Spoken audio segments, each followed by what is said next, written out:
right. Hey, everyone. In just a minute, we're going to be celebrating the life of Anthony Bourdain. Let me share this on Twitter and everywhere else so people can join in.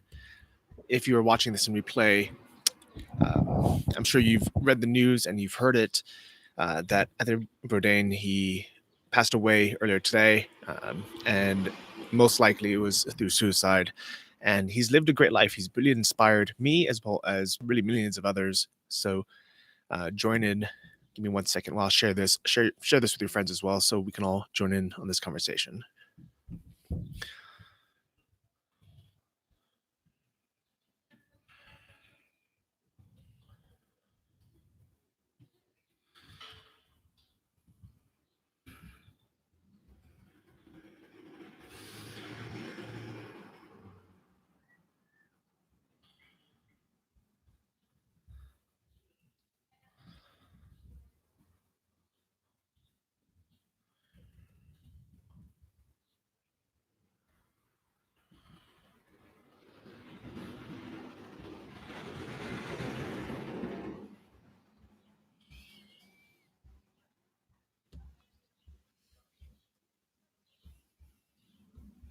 All right. So, hey, everyone who's joined in.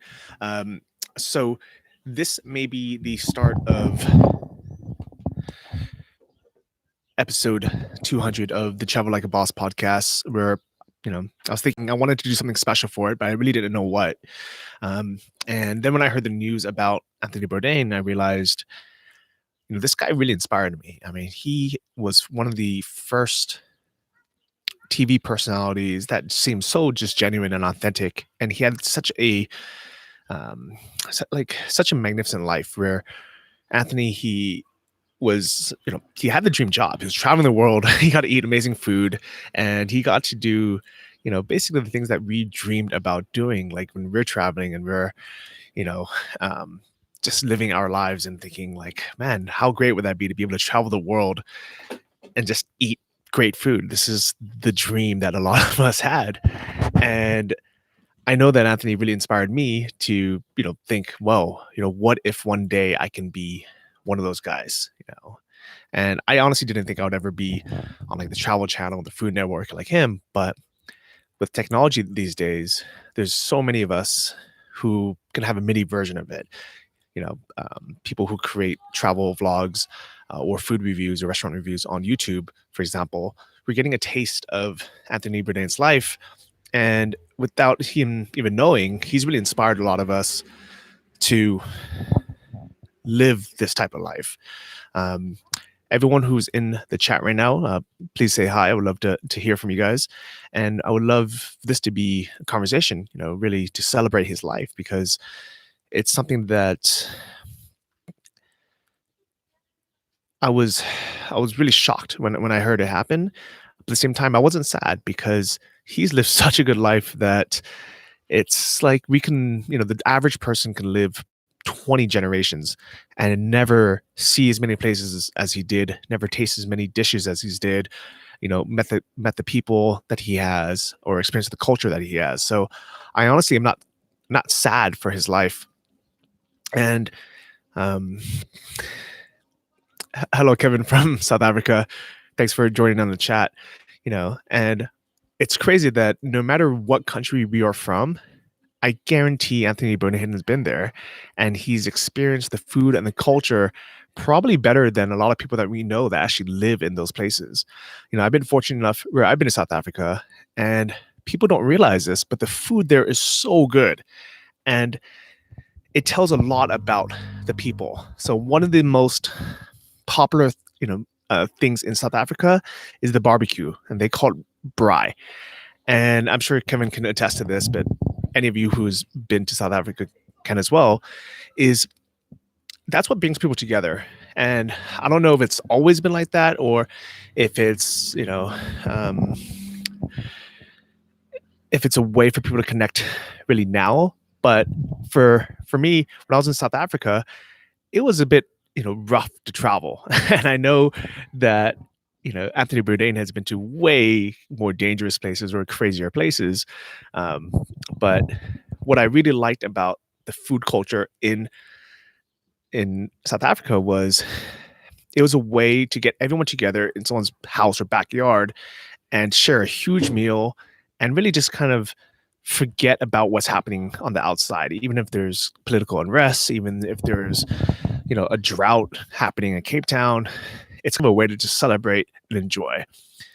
And honestly, without Bri Bri days, Fridays, it'd be really hard to enjoy a carefree life in South Africa because it's not a place, where people really like, walk around and, say hello to strangers and get to know, people on the street.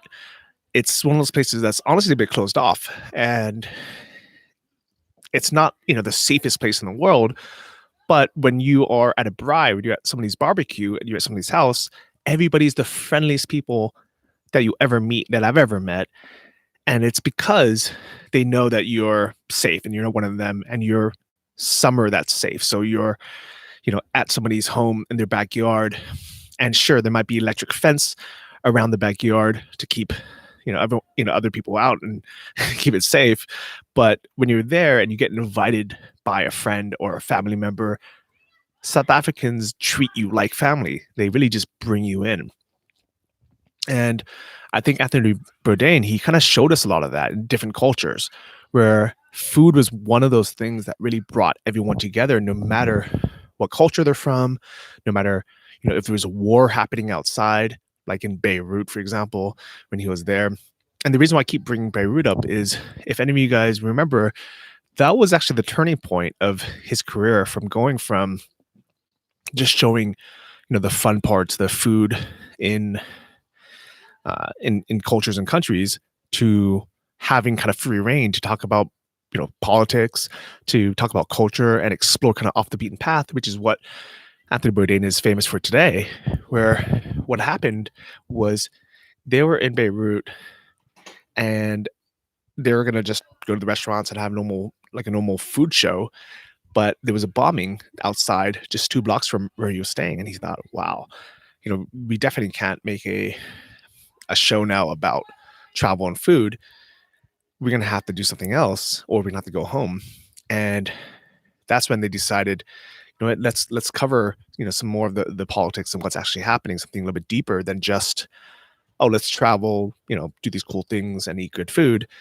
And because the response, of the viewers like us were so we're so positive, CNN just gave them free reign and said, you know what, do whatever you want to do and enjoy yourself, because he realized people, you know, people like us, like, we don't really necessarily care just about, seeing the cool resorts or seeing like the fanciest restaurants. We want something real. And I really hope that Bourdain has inspired a lot of people to be just purely genuine and authentic, because really that's what he was, compared to, the generation of travel bloggers that we see out there. And, it's sad, but, I know some of them, and they're not really just authentically traveling and enjoying life. They're always worried about getting an Instagram shot, or, putting their kind of best leg forward to make the place look better than it is. While Anthony Bourdain, he never really did that. He would bring us to kind of like the most ghetto places, and or like the most authentic places. So, for example, I know when he was in Vietnam, in Saigon, he went to just some random restaurant, some pho place, and had like a $2 meal. And he went there not because it was the fanciest or the prettiest or, the best for Instagram. He went there because culturally that was the most authentic food he could find in Saigon. Unfortunately, after he left, they kind of, made it into a tourist shrine. And what's funny is I have a friend who was in Saigon recently, and he said that his table that he ate at is still kind of enshrined where nobody else can sit there. He has, I think, his dirty plates still on the table, but they haven't cleared it, and they just have a sign with a picture of him saying, "Anthony Bourdain ate here in Vietnam, Saigon." So I just saw a comment in the chat by Mekong Farang. Bourdain and Johnny FD inspired me to want to live and travel abroad. Wow, that's really amazing. Thank you for that, Mekong. Where are you from, and where are you now? I'm very curious about that. And everyone else, if you haven't introduced yourself in the chat yet, please do. I'd love to hear from you.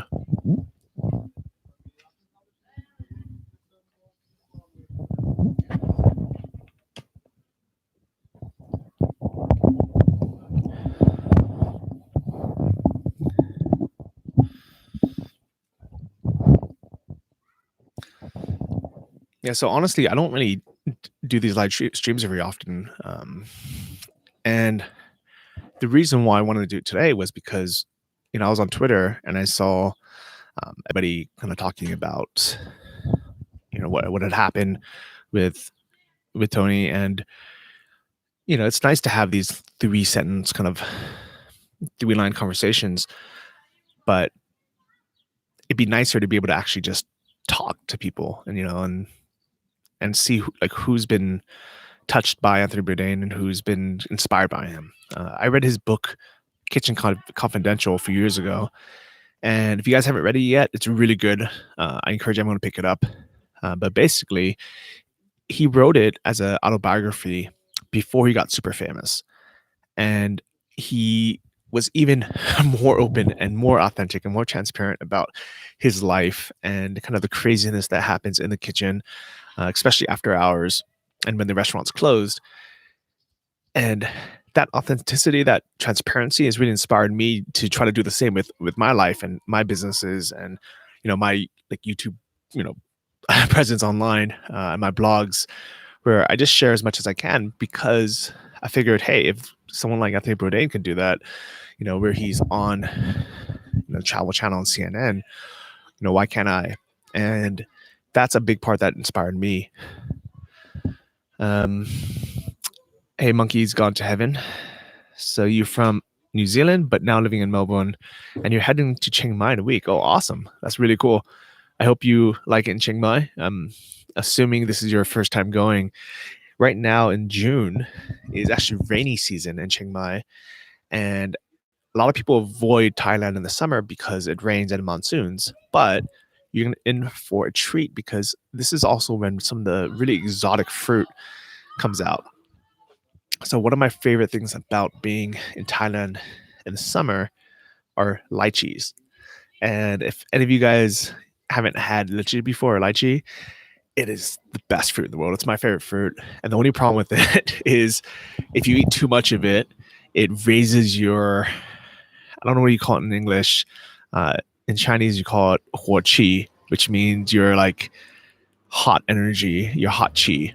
And you end up getting, like a sore throat and things like that. But it's so worth it. I'm curious, have any of you guys had lychees before? It's like this red fruit, like in a shell. Then when you break it open, it's white flesh inside. It's juicy. It is so good. It is just incredible. And it's so cheap during the summer because it's fresh. In fact, we went on a hike one day and they just had lychee trees. And we just, collected probably 2 pounds of it, like a kilo of it. And even in the stores, they're like, I think it was maybe like $3 for a kilo for just like 2 pounds. And they're so freaking good.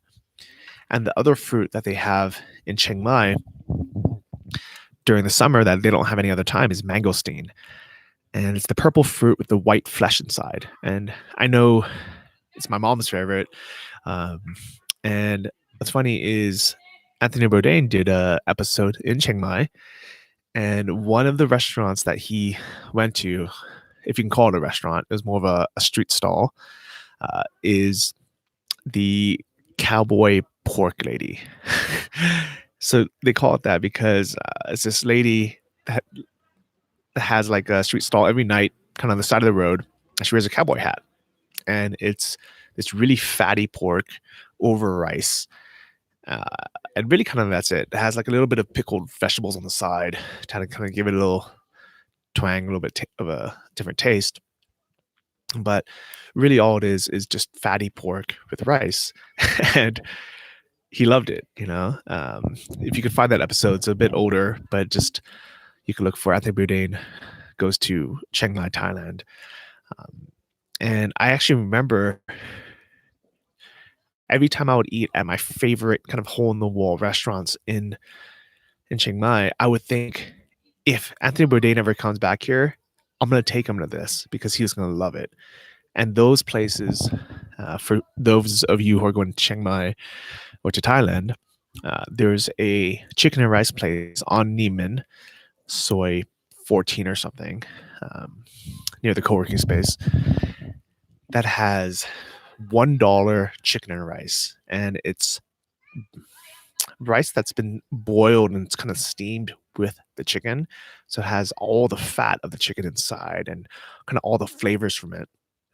And the chicken itself is actually just plain chicken. It's kind of like plain white chicken, but what makes it so good is, first off, eating it with the rice, um, but secondly, they have this like ginger sauce with it that is like ginger, a bit of peppers, and it really is like the best thing I've ever had. And I always thought, if Anthony Bourdain was ever here and I was to show him around, this would be a place I would take him, because I think kind of just that's kind of like the things he appreciates the most. And I think that's really inspired me to appreciate food like that as well. Finding kind of the hole in walls that only locals know about. When you go somewhere for 3 days or a week, even, most of the time, you're never going to find these restaurants. Nobody's going to tell you about them. They're not going to be on TripAdvisor. But once you find them and the locals tell you about it, you realize this is incredible. I'm curious if there's any places like that that you guys, listening at home, you know, would take him to. I mean, is there anywhere in your favorite country or city or wherever you're living now?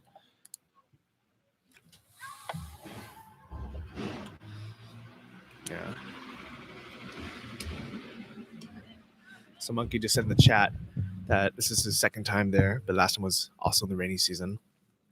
Yeah, honestly, I used to be there every summer for the rainy season, but mainly because I couldn't afford to leave Thailand and fly back home or fly to Europe. Um, so I kind of got stuck there, but I never minded it either. I loved it. Right now, you probably can't tell, but I'm in Bulgaria out of all random places. Um, this is kind of a weird life. It's a weird life that we are traveling without even trying. We are eating different food from different cultures around the world, and this is kind of my job. So it's kind of trying to follow in Tony's footsteps and trying to be as authentic as him and trying to live my life as good as him. So I think what we can kind of learn from his life and this experience is, life is short and we have to enjoy it. Because if it wasn't for the fact that he's seen so many places and he's eaten so much good food and he's been to so many kind of amazing places in the world, I'd be sad for him. But I'm not, honestly. I'm really not that sad, because he's lived such a great life. And, obviously it sucks that he's gone. I think he could have lived so many more amazing years and inspired even more people. But if, he got hit by a bus, or if I got hit by a bus tomorrow, you know, it wouldn't be a sad thing, because we've enjoyed our lives and we've traveled so much and we've experienced so much. So that's kind of what I want to leave you guys with is, I hope that Anthony has inspired you, and that you've taken the action to do the same. Um, the Mr. Bunnum says, document your journey more and follow in his steps. Yeah, I'm definitely going to do that. Actually, I have a few videos on my YouTube channel where I've traveled to places like Taiwan and made videos at the night market there. And actually in Chiang Mai too, I have a video of me eating my favorite food in Chiang Mai. And I wish that I would have made my video of the places, the kind of hole in wall places that I would have taken Anthony in Chiang Mai if he was there. Because, who knows, maybe he would have saw that. Maybe he would have, went to Thailand again. Um, but it's definitely an inspiration. I hope you guys enjoyed this live video. And if you guys have any questions, feel free to ask now, because I'm going to sign off in a minute. But it's been pretty fun.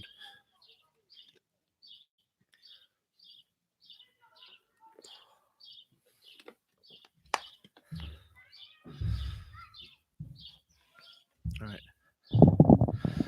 So with that, guys, it's been nice, you know, celebrating Anthony's life with you. And pick up his book, Kitchen Confidential. You can find it. You can find it everywhere. You can find it on Amazon or wherever you get books. Um, it's pretty much an autobiography of his life before he became super famous, and really gives a lot of insights on what Anthony Bourdain was like, but also what the restaurant industry is like. So it's a really good book. I really enjoyed it. It's fun. It's funny. Great insights. And uh, Kevin, I don't know when I'm going to be in South Africa again. I do miss the braai. So actually, I missed a lot of the food. They have the poke course, if I remember what that was. Um, but the meat in South Africa is amazing. Great steaks, great wine. So I'll definitely go back again. I don't know when, but maybe I'll see you guys somewhere in the world. Take care. Peace out.